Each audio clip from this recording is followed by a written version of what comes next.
In the summer of 2019, I booked a flight to Vietnam. I had never traveled alone before, and to be honest, I was never interested in traveling. But this tiny country in Southeast Asia, with its violent history, presented me an exit out of the depression and disillusionment that infected my early 20s, and killed my desire to continue with university and any prospect of a career. The decision to go seemed random. I saw an empty suitcase in my closet. I imagined it being stuffed. I thought, what can I do to scare myself into feeling something, to restart the engine of motivation? Something not all too obviously dangerous, but which has potential to be enriching, which can add some story to my life. Before, I said this decision seemed random, but it was not. There was a path already laid in my subconscious of where I needed to go.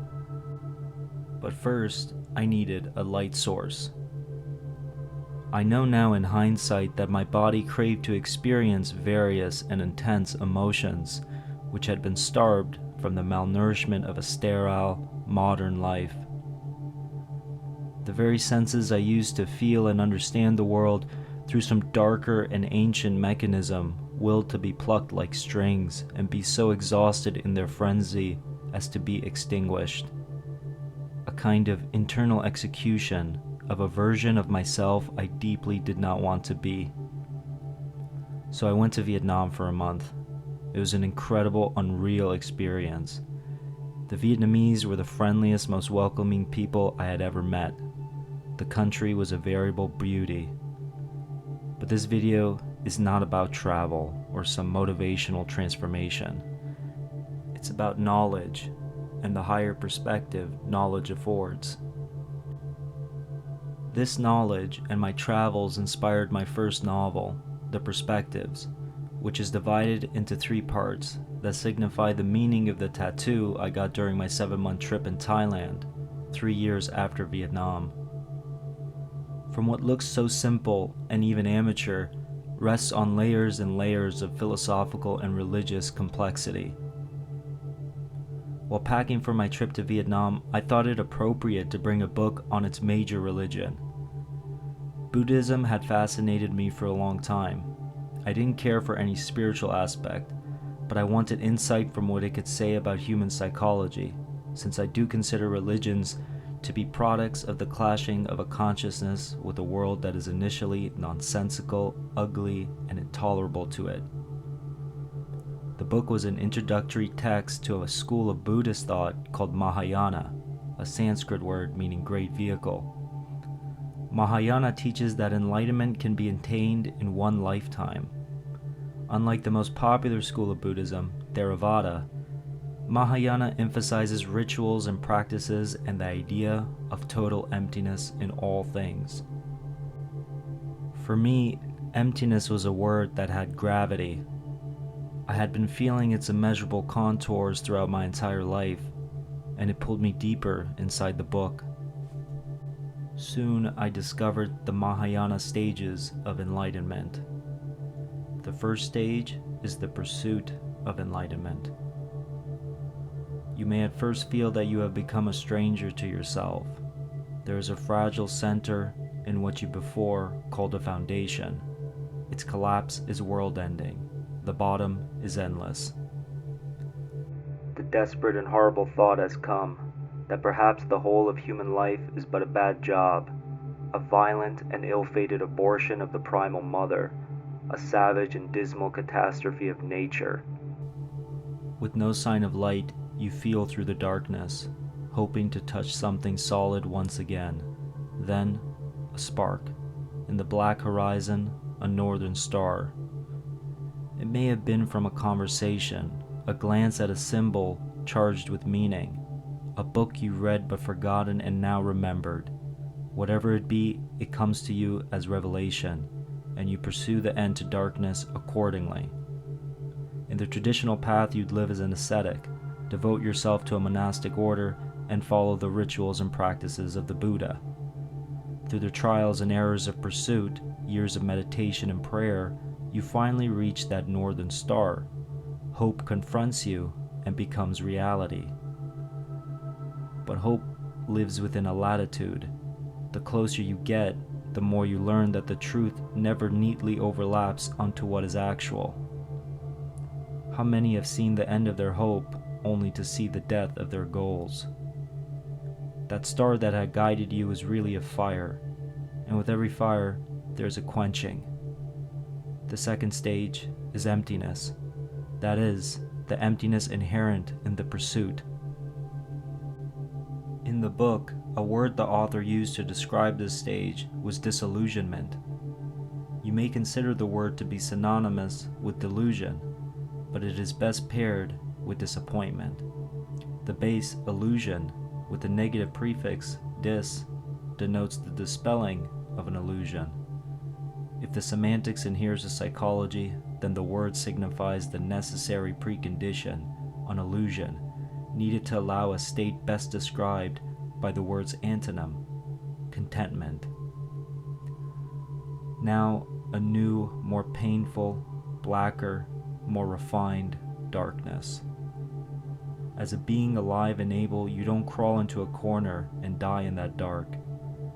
From embarking on this journey, you've understood more about the hidden calculus that runs your mind. You realize that human beings live within a map of meaning, which sets the boundary for a domain of truth. Venturing beyond that boundary, your truths will be tested, some reshaped, others revealed as false and discarded. In the unknown territory, you, alone and unsure, must now become your own cartographer.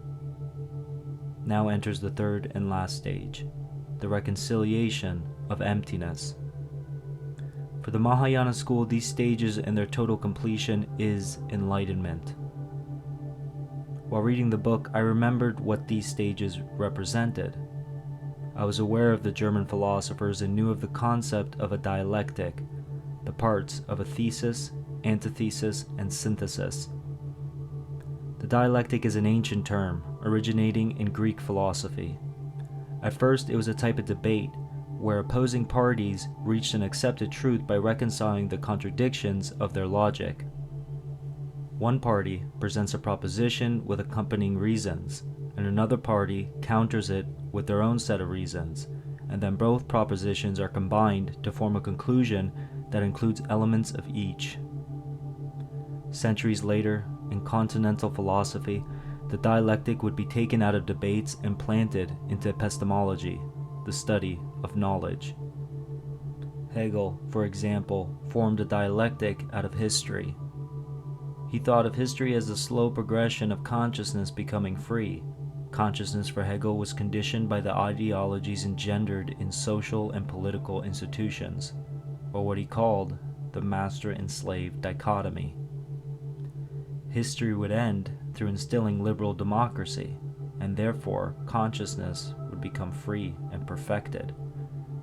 Then Marx said Hegel was wrong. Communism would free consciousness by severing completely master and slave relations, and so on. From my understanding, the dialectic is more than social theory or philosophy. You can find a dialectic working in revelatory moments throughout your entire life. You can consider its three stages as some type of Platonic signature indelibly marked into human psychology. It is the disharmony of opposites and their eventual joining into harmony. Conflict by nature seeks a balancing of sides.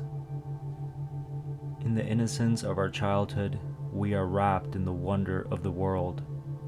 The terrible and mundane has not yet cracked the mirror from which we look at ourselves in unblemished purity. Childhood is the state from where our adult passions are sourced, esteemed, and secretly vindicated. But innocence cannot survive the shuttling into adulthood. It is created to be destroyed. From its destruction awakens the capacity of redemption and renewal. The world's demands mold us into adults. We begin wearing many different masks, socially recognizable and valuable masks. We clutch onto goals not within our inherent natures, but within the shifting nature of a structure that rewards the attainment of those goals. Many of us may even find that we end up becoming someone else's fiction of what a human being is and should do. I know personally the adult confrontation with the world and what it had to offer me was met with disappointment and a gradual withdrawal. In my late teens, what I had attained and what more I could attain did not matter.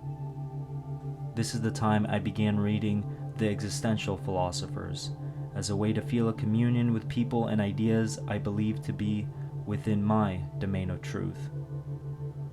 But at that time, I could not yet perceive what writers like Camus or Nietzsche truly had to say, their hidden orchestrations of liberation, for I had not lived long enough to have known it through experience.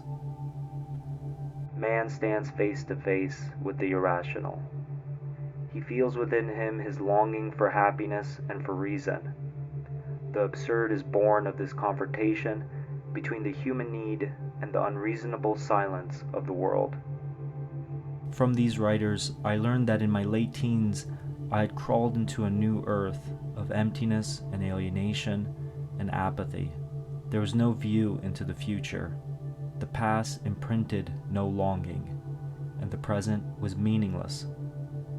That new earth was called nihilism.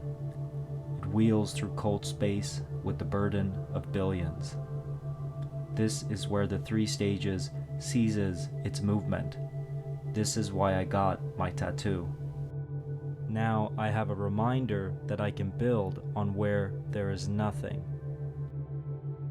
Nihilism is not really a philosophy or a morality, but an engagement with your reality. It can be described similar to depression, but unlike depression, its mechanics are less chemical or circumstantial and more spiritual, you can say, and more abstract and subconscious. Remember Hegel? Well, you can flip his thesis of history into a history of global nihilism. Through the historical progression of philosophy, one can pinpoint the world revelation of nihilism in the 19th and 20th century. According to Nietzsche, the severing of God from old world morality and institutions brought on by advances in science and industry would starve that God from the source it drew power, mutating it into some fairy book character, an ancient metaphor of a confused species, and then killing it entirely. This would be a tragedy in Nietzschean philosophy, called the death of God, or the triumph of nihilism. Nihilism bled throughout 20th century intellectual thought from the faulty coupling of science and philosophy. One could not derive moral principles through logic.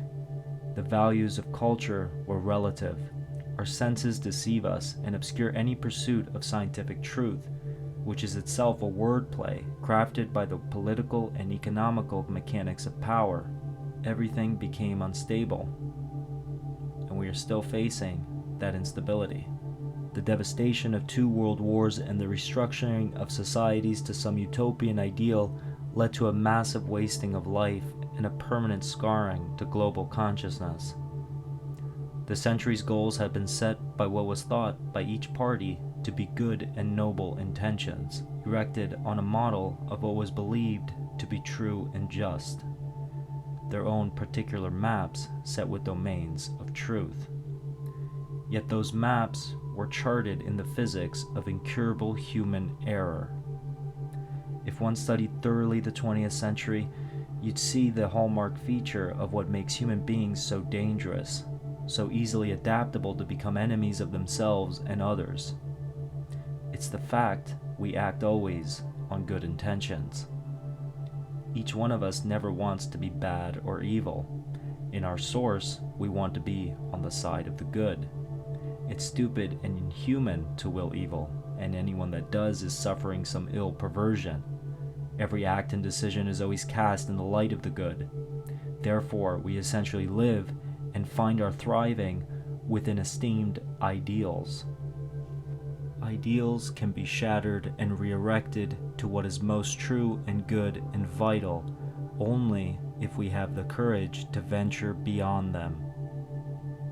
If I convince myself that this life has no other aspect than that of the absurd, if I feel that its whole equilibrium depends on that perpetual opposition between my conscious revolt and the darkness in which it struggles, if I admit that my freedom has no meaning except in relation to its limited fate, then I must say that what counts is not the best living, but the most living. As you confront the world, you will face its most ugliest and terrible dimensions. You may feel a version of yourself die, and from this death, nothing emerges but more successive, deeper, and quieter deaths. But this is not a failure.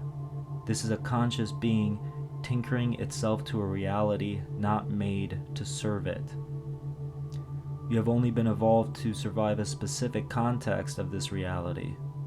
Whether you suffer or not within that context has no relevance to the natural principle of survival, for suffering is itself a mode of existence, a power and triumph in itself. Generations and generations can suffer and still be compelled to pass that suffering on to the next. The human principle, or what can be known as the constant labor to subjugate reality to human reason and passions, is, as mentioned, the root from where emerges the world religions and morality.